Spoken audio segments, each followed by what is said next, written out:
یہ بات میں ایک مثال سے سمجھاؤں گا. میرے ساتھ ایک واقعہ پیش ہو گیا. اس دن مجھے تقدیر سمجھ میں آ گئی کہ ہوتی کیا. 1971 کی بات ہے کہ یہاں اکاؤنٹنٹ جنرل آفس میں میں ڈپٹی اکاؤنٹنٹ جنرل تھا. اس زمانے میں ایک مشہور نجومی تھا شیخ صادق. یہاں قلعہ گزرسن میں رہتا تھا. وہ پتہ نہیں بیچارہ زندہ ہے یا فوت ہو گیا. انہوں نے دروازہ کھولا, میرے کمرے میں آ گیا. کہاں صاحب ہم آپ کی خدمت کرنا چاہتے ہیں, ہم آپ کو مستقبل کے بارے میں کچھ بتانا چاہتے ہیں. میں نے کہا میرے پاس فضول باتوں کے لیے وقت نہیں ہے. میں علم نجوم وغیرہ کو اس قسم کے یہ فضول باتوں کو میں نہیں مانتا ہوں. مشغول آدمی ہوں, ان چکروں میں مجھے مت ڈالو. انہوں نے کہا صاحب مجھے صرف 1 منٹ تو آپ دے دیں. میں نے کہا ہاں 1 منٹ دیتا ہوں. اس نے ایک بہت بڑا کاغذ میرے سامنے لکھا جس پہ 40 خانے بنے ہوئے تھے. 40 چیزوں کے نام لکھے ہوئے تھے, مختلف چیزوں کے نام, کتاب, قلم, اینک, کاپی, دوات, پینسل, میز, بادل, برکھا, مسجد, مندر, ایسی ایٹ رینڈم چیزوں کے نام, 40 چیزوں کے نام لکھے ہوئے تھے. وہ کہنے صاحب آپ ان میں سے کسی ایک چیز پہ انگلی رکھ دیں یا اس کا نام آپ اس کاغذ پہ لکھ دیں.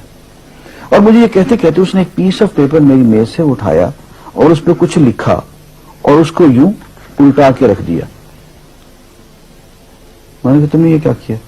کہنے لگے جی میں نے وہ چیز لکھ دی ہے, وہ نام جو ابھی آپ لکھیں گے.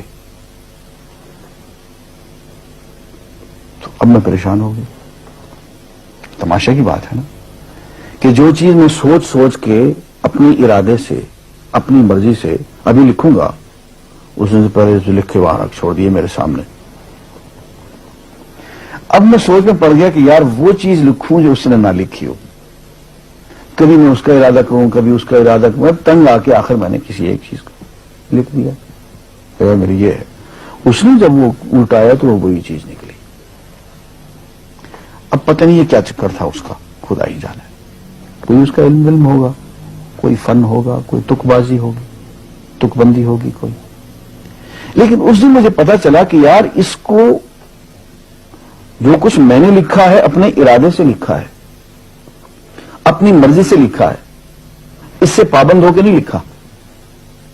کبھی اس میں انگلی لگاتا تھا, کبھی اس پہ, کبھی اس پہ, آخر چپ کے ایک لکھا میں نے. لیکن اس کمبخت کو پہلے سے پتا تھا کہ میں کیا لکھنے والا ہوں, اور اس نے پہلے سے وہاں لکھ کے رکھا ہوا تھا.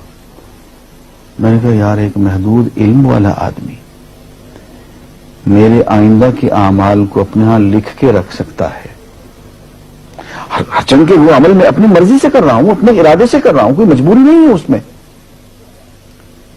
لیکن وہ میری مرضی والا عمل, میرے اپنے ارادے سے کیا ہوا عمل, پوری آزادی کے ساتھ کیا ہوا عمل, اس نے پہلے سے اپنے یہاں لکھ کے رکھا ہوا. یار اگر یہ انسان کر سکتا ہے تو رحمان کیوں نہیں کر سکتا؟ اس نے میرے سارے اعمال جو میں آئندہ چل کے کرنے والا ہوں, وہ سارے کے سارے اعمال اس نے اپنے یہاں لکھ کے رکھے ہیں. اس کو انتظام کرنا ہے, میرے رزق کا انتظام بھی کرنا ہے, آگے میری زندگی, میری موت, میری قبر میں اکوموڈیشن کا پتہ نہیں کہاں کا میرے اس نے انتظامات کرنے ہیں. تو میرے بارے میں اس نے سارا ڈیٹا کلیکٹ کر کے رکھا ہوا ہے اپنی انفارمیشن کے لیے کہ یہ اپنی مرضی سے کیا کیا کچھ کرے گا. تو اس کے لکھے ہوئے ہونے سے میری مرضی ختم نہیں ہوتی, میری ذمہ داری ختم نہیں ہوتی, میرا ارادہ, میری فری ول ختم نہیں ہوتی. یہی وجہ ہے کہ ہم جو اعمال کرتے ہیں اس میں سے اللہ تعالیٰ اس کی کچھ ذمہ داری ہم پہ ضرور ہوتی ہے. کچھ کام اللہ تعالیٰ کا ایک نظام ہے, اس میں شاید ہماری ذمہ داری نہ ہو, وہاں جبر ہو. لیکن کچھ اعمال ایسے ہیں جن میں خالصتاً ہمیں آزادی حاصل ہے, ہمیں اختیار حاصل ہے, ہم ان کے ذمہ دار ہیں, ہمیں ان پہ جزا ملے گی, ہمیں ان پہ سزا ملے گی, اللہ تعالیٰ بچائے. اور جزا ملے گی تو جنت ہوگی, سزا ملے گی تو دوزخ ہوگی.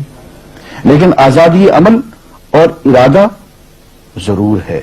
یہ الگ بات ہے کہ اللہ تعالیٰ کو پہلے سے ہی معلوم ہے کہ ہم اپنے ارادے سے اور اپنی آزادی اور اپنی مرضی سے ہم آج اور کل اور پرسوں اور سال بھر کے بعد اور 10-20 سال کے بعد ہم کیا کیا کریں گے, اس کے ہاں لکھا ہوا ہے.